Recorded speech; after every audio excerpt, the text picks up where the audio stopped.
اللهم صل وسلم وزد وبارك على سيدنا محمد وعلى آله وأصحابه أجمعين. ازيكم يا حبايبي؟ عاملين ايه؟ يا رب تكونوا بخير وبصحة وسلامة دايما يا رب. كل سنة وانتم طيبين. النهاردة أول رجب، ينعاد علينا بالخير واليمن والبركات يا رب، ويجعل كل بيوتنا وبيوتكم مستورة وفي هدي الرحمن يا رب العالمين. النهاردة كده أنا صحيت بدري واتشجعت كده، وكان عندي غسيل غسلته زي ما انتم شايفين، ما كانش فاضل الا الدوران اللي كانوا في الغسالة والدور في العصارة. وهنا كده يلا نقوم ندخل نشوف الغسيل اهو. انا كتمت الصوت بتاع المقطع ده لان الولاد بيلعبوا في الشارع. العيال بقى اخدوا الاجازة وبيلعبوا كده في الشارع وعاملين صوت علشان ما يجيش مخالفة على الفيديو. انا كده نشرت الهدوم اهو، ما عادش الا الدورين اللي في الغسالة، هجيبهم احطهم هنا مكانهم. وتنسوش اللايك يا جماعة، اللي وصل معايا هنا يحط اللايك والاشتراك عشان يوصل لكم كل جديد، واللايكات اللي بترفع من مستوى الفيديو. واتمنى الفيديو يعجبكم ويكون عند حسن ظنكم يا رب. هنا كده بقول لكم الولاد راحوا الدرس، يلا هنروح نطلع بقى على السطح نشوف البط اللي انا جبته. انا جبته يا جماعة يوم السبت، والنهاردة الاثنين، بقالهم 3 يوم. انا ما صورتش يوم ما جبته لاني كنت طلعت البط على السطح ونسيت خالص اخد التليفون واصور. وتاني يوم برضو كذلك.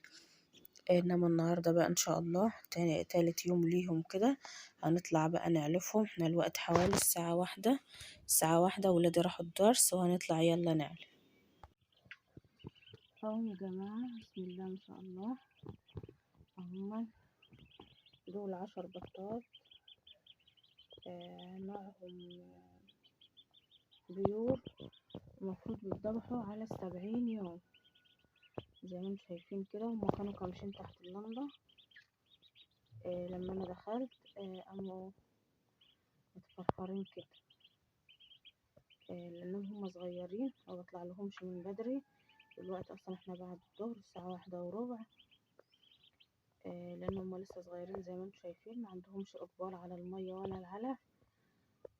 فبالتالي فبسيبهم للظهر كده على ما بيكون الجو حلو خالص، ما يكونش فيه هوا، بحيث ان افتح واقفل الباب ما يتهووش مني ولا كده. تمام. استقبلتهم على ايه؟ ما استقبلتهمش على حاجة. انا جبتهم من الراجل حوالي الساعة 10:30. الساعة 11 قمت مطلعاهم هنا كده فوق، حطيت لهم العلف اهو، وحطيت لهم سقاية فيها مية. المية اللي قدامهم دي من امبارح زي دلوقتي، هاخدها اغيرها الوقت وهجيب لهم مية نضيفة. اجيب لهم مية نضيفة منين؟ اجيب لهم مية من الحنفية عادية خالص، لا بسخن ولا بعمل لهم حاجة. استقبلتهم على مية بسكر، حطيت لهم مية بسكر وحطيتهم هنا كده. امبارح بقى طلعت لهم، كنت مهوية الشباك فتحته شوية عن كده، وكنت عاملة فتحة في الباب. تمام. واللمبة كده جيت أحسس عليهم امبارح، لقيتهم جسمهم يعني مفيش فيه حرارة، يعني الجو كان بارد عليهم. سكت لهم الشباك كده سكة صغيرة برضو، خليت الفتحة صغيرة وسكت الشباك كله، السلك اللي هو في الباب. تمام. وهم كده هم زي ما انتم شايفين. بتستخدمي لهم علف ايه؟ بستخدم لهم هرمن ناعم.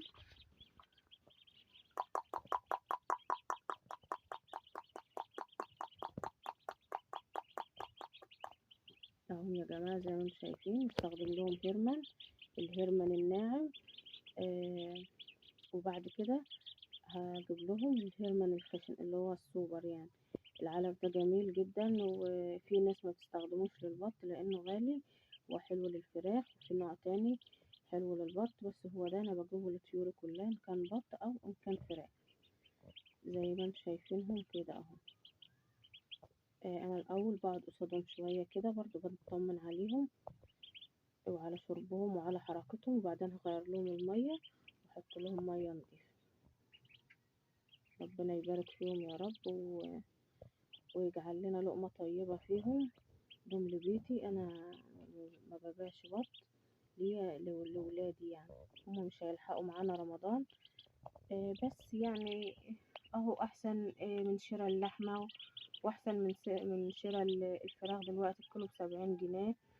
الله المستعان، ربنا يفكها علينا وعلى العباد كلهم اجمعين، ويرخي قوتنا وقوت المسلمين اجمعين، اللهم امين يا رب. دلوقتي بقى يا جماعة، بعد ما نزلنا من فوق كده قبل ما اشتغل في الغدا واعمل اي حاجة، حماتي كانت بعتلي لبن الصبح زي ما انتم شايفين اهو. حطيته على النار كده يغلي، اغليه الاول قبل ما اشتغل في الغدا، لان احنا كلنا عارفين ان اللبن بيكرف وبيلقط من اي حاجة. تمام، احنا هنولع البوتاجاز وهنحمر في زيت وكده يعني. والوابور اهو بعد ما مسحته معاكم المرة اللي فاتت، هو بيبقى شكله بالشكل ده اهو. مهدية النار على اللبن علشان ما يفرش معاه. تمام. هاخد اللبن هنا وهحطه بقى، او مفضياه في حلة تانية علشان اغسل الحلة دي زي ما انتم شايفين كده مصدية، لو اتحطت في اي حتة هتصدي الدنيا. تمام.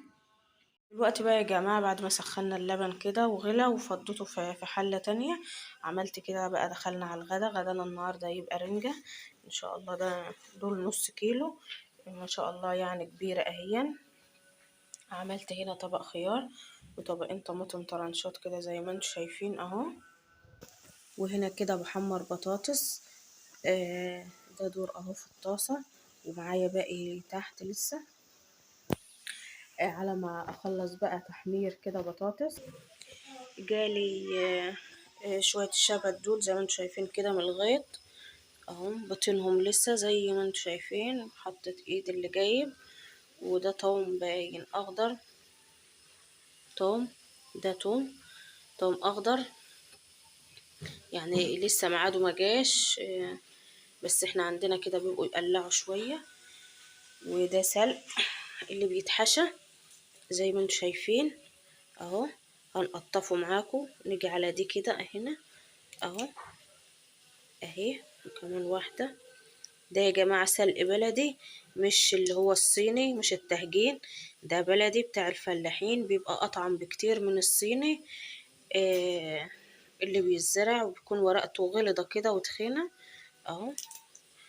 ده طبعا اهو، وهنشوف الوحش اللي فيه هنرميه. وطبعا الشبت كذلك، لانه هو اهو يعني بيتقلع من الارض كده اهو. انتي بقى بتجيبيه وتقعدي تقطفي كده كده واحدة بواحدة كده. يا اما مثلا عند العين ده كده بتقومي قاطعة العين اللي دي بحل. انا ما بحبش العيدين بتاعة الشبت، فانا هقطفه واحدة واحدة. تمام، بحيث ان هيكون العين كده بسيط وحاجة بسيطة على ما البطاطس تتحمر ونخلص غدانا وناكل كده مع بعض. تمام. دلوقتي بقى يا جماعة كده حطيت طاسة على النار اهي تسخن جامد علشان خاطر نسخن فيها الرنجة بتاعتنا. حطيتها اهي تسخن بس قوي علشان خاطر اول ما نحطها تقول فس كده يعني. من ناحية ان احنا بنقشر الجلد بتاعها، ومن الناحية التانية ان هي بتسخن معانا. في ناس ما بيعملوش المرحلة دي. تمام، بيقشروها على الني كده.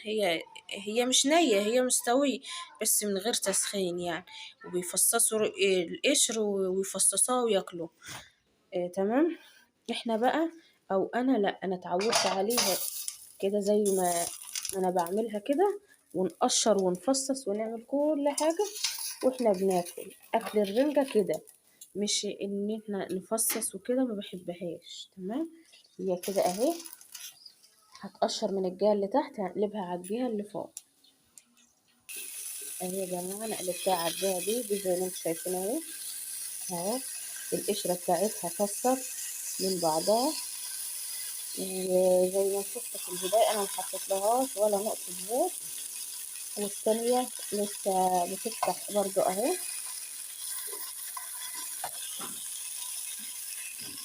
منها كده ان هي بتسخن وبتبقى جميلة برضو، منها ايه بتسهل في القشر. احنا مش شاربينها مخلية علشان خاطر نفصصها ونظبطها كده قبل الأكل، بالعكس تستطعميها وانت بتقشريها. اللحم ساب من بعضه والقشر ساب من بعضه، بس تتصفين بس اهو.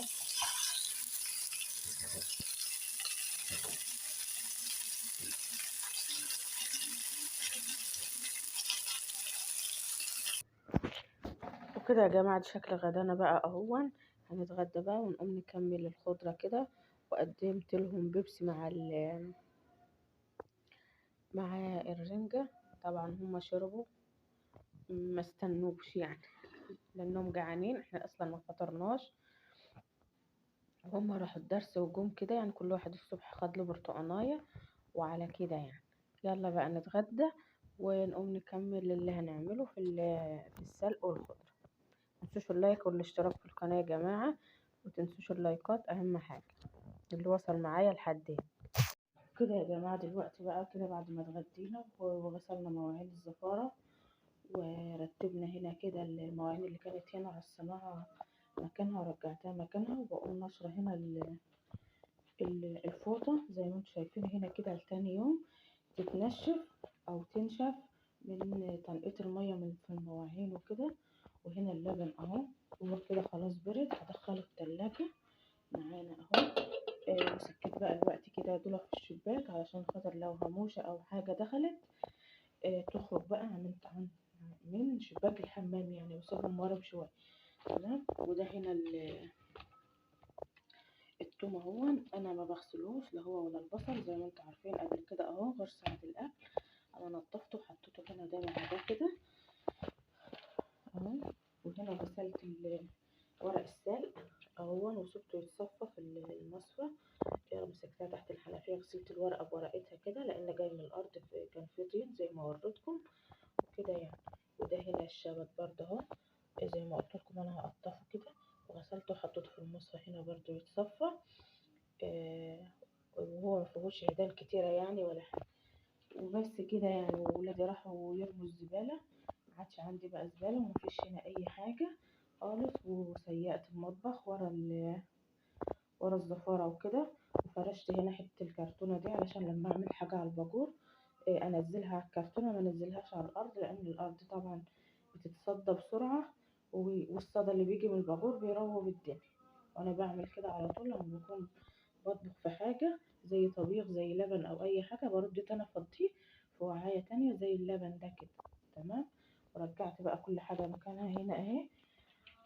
وده القياس اللي فرقت معاكم الفيديو اللي فات لكن ما صورتوش عذرا يعني. وكنت لميت برضو الفرشة التانية، المشيتين اللي كانوا هنا الصغيرين واللي كانت في الصالة الصغيرة برضو. نشوفهم بقى مع بعض.